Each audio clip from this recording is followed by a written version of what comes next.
What's up, humans, and welcome to a new Psicoactivo. Happy Tuesday, everybody. Okay, first of all, I wanted to announce that I have two interviews tomorrow. I'm going to surprise you on who's it going to be. One of them is a returning guest, and the other one is a first-time guest.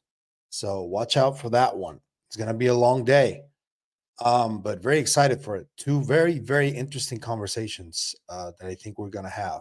So today, the second part of the Weaponized interview with James Lacatski dropped with Jeremy Corbell and George Knapp. And there were many different aspects that we need to discuss for different videos. The one that I'm going to cover here today is something that I've been suspecting for a while. And every day I'm realizing more and more that some of the people within the UFO movement at the very forefront might be part of the Legacy Program. And they have their very close circle, I suspect, because of this. They don't let anybody in because of this. And there's a lot of different interpretations to that. One of the main criticisms against many of them is that they're gatekeepers because they don't really talk to everyone. They talk to people who won't ask them really tough questions, won't question them, and won't antagonize them in any way. And I'm not saying that you have to. I'm just saying that if there is something that I need to know about, or if there are emerging questions about some of the stuff that these people are trying to present to us, we should have the ability and the right to ask, always respectfully. But if it doesn't coincide with the narrative that they have, it's a problem for them. And for the longest time, I've been suspecting that what they're doing is they're protecting themselves from making any mistakes that could jeopardize them in any way.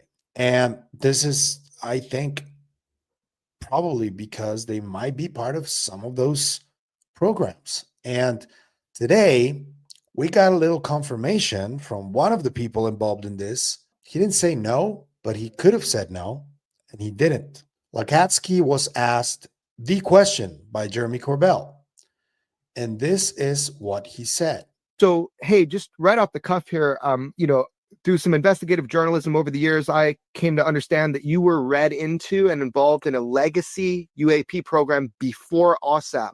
Do you deny that? I can't speak to that. The only other clearance I had was a Q clearance at DO. I'm not concerned with your clearances. I'm concerned specifically with the question of if you were involved with and read in to a legacy UFO program before AAWSAP. And I asked you if you would deny that. Is your response still, I can't speak about that? I can't speak about that. Okay. But, it's public knowledge to state that what clearances I had. And, okay.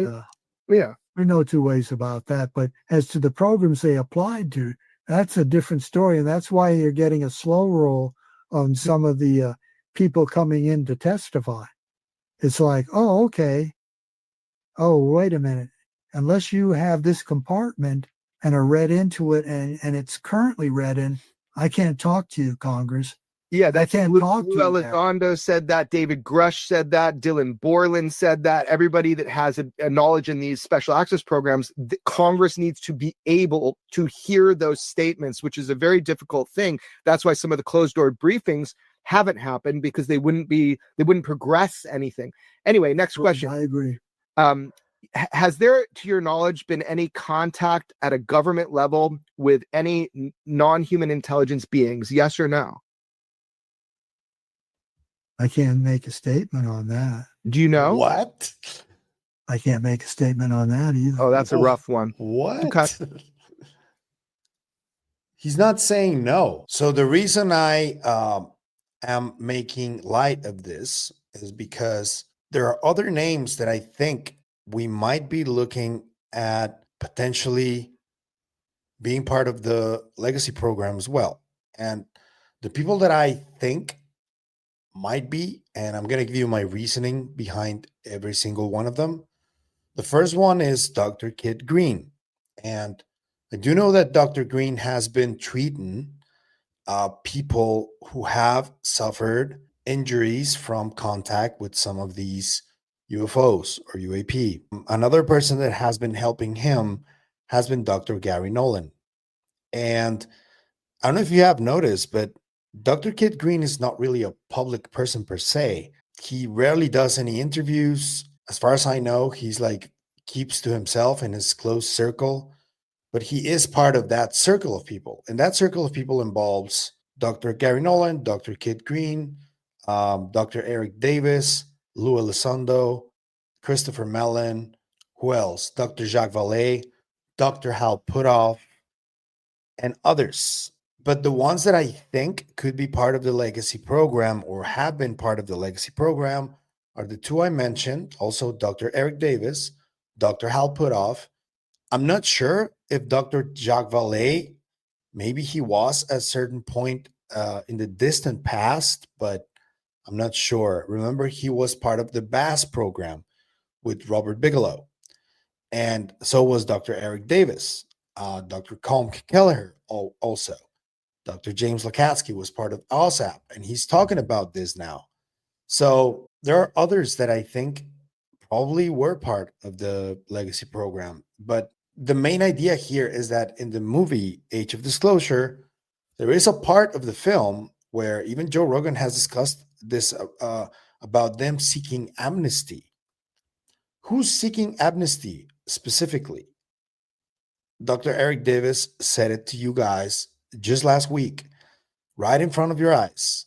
He wants a pardon from the president to speak on this, everything he knows. Proof. We have alien spaceships in our possession. We have bodies. Where and why can't I get the specifics to verify those claims? If the President of the United States issued an executive order that absolves me of all of my TSSCI NDAs. NDAs are non-disclosure agreements. Those are the agreements we have to sign for every compartment in our SCI clearances. So if the President waives or absolves my obligation to those NDAs, and I get subpoenaed by Congress, somebody on Capitol Hill, some committee, either in the Senate or the House or the both, to reveal everything I know that I learned from my investigations, both unclassified and classified, into the legacy UAP, crash retrieval, and hardware reverse engineering and NHI programs, I would do so. If I could be waived from that or absolved in some fashion by presidential order, and if Congress subpoenas me, yes, I would go and tell them everything I know. I asked them those specific questions because I feel the frustration among the community, among people that have seen, for instance, Dave Grush back in 2023 making these extraordinary claims and not really providing publicly the extraordinary evidence needed to verify those claims. So I'm constantly thinking as a filmmaker, a documentary filmmaker, how to address those issues. Okay, so you've got someone with all these clearances and you signed NDAs. How do we circumvent that? So I've been asking a lot of people like Eric Davis, would you be willing, provided under the right circumstances, we make a plea to President Trump, whoever the president is, the president of the United States, wave the magic wand, provide immunity, which they can do immediately. Would you testify under oath to a bipartisan group of lawmakers and give the details needed to verify the claims? And they're all saying yes. So let's do it. And if there's nothing to it, then hey, you got nothing to hide. I think everybody who is part of this effort could use one of those pardons so they can talk about this.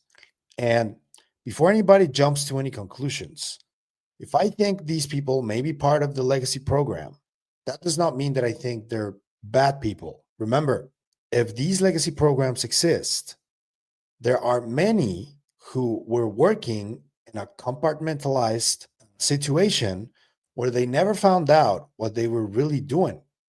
And they didn't know, all they knew is that they were working for the government and working for national security. Yeah, some of them in really weird stuff, if it's real, but they thought they were working for their country. So they may have done illegal things without knowing they were doing illegal things. And now they realized that they did that. So they want to make it right. That's the reading that I give it if I don't think that any of these people are like purposely lying or having some kind of mal intent behind their actions, which I don't think they're bad people, any of them. I don't think so. You may have your own opinion about it. There's many critics of all of these people that seem to think otherwise, but so far I have not seen any type of evidence that they're bad people at all. So I don't know if this pardon is possible, but Dr. James Lacatski is now sort of accepting that he was part of the legacy program before AAWSAP. I just wonder if any of these names that I tell you about are part of it too. What do you think? And which part of this legacy program, if it exists, was any of these people that I name a part of? Which parts? Another name that I forgot to mention seems to be Tim Taylor as well. So keep that in mind too. But in my opinion, Tim Taylor has a more intelligence role more than a scientist role, like the other names that I told you. And there are other names, but I had to mention him too, because he seems to be really high up in the totem pole. So let me know who else do you think out of the people that are known within the UFO topic, who do you think might be also part of this legacy program if such a program exists? Let me know in the comment section down below. I'll be reading everybody. If you like the content you see, I'm going to ask you to like, share, comment, hype, subscribe, and hit the bell icon. That's all you need to do in order to help us, and it is what helps us the most. So thank you. But if you want to support us in other ways, there's a few links down there you can choose from. You can also become a member on YouTube, or you can support us through KGRA. Anything you choose to do is always appreciated. So thank you. And that's it for me today on this video, but I'll see you guys in the next one. Remember, stay curious and inquisitive like Dr. James Lacatski. Always. Bye.